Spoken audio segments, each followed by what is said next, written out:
কে বলেছিলেন বাংলায় শিল্প চাই? কে বলেছিলেন বাংলায় উন্নয়ন চাই? কে বলেছিলেন বাংলায় পরিবর্তন চাই?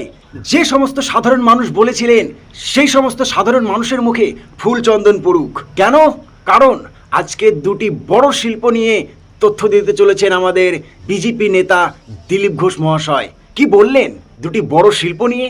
চলুন আগে ভিডিওটি শুনে নেওয়া যাক। দুটো বড় প্রজেক্ট হচ্ছে। আমুল এখানে অনেক বড়, আপাতত 600 কোটি টাকা ইনভেস্ট করছে। এবং ভোটের আগে বিজেপি সরকার পশ্চিমবাংলায় যে উন্নয়নের কথা বলেছিলেন, যে পরিবর্তনের কথা বলেছিলেন, ঠিক সেই পরিবর্তন এবং সেই উন্নয়ন যদি আমাদের পশ্চিমবাংলায় এইভাবে হতে থাকে, তাহলে তো টিএমসির অনেক বড় দুর্দশা দাঁড়াবে। বলেন কি? ঠিক এই রকম।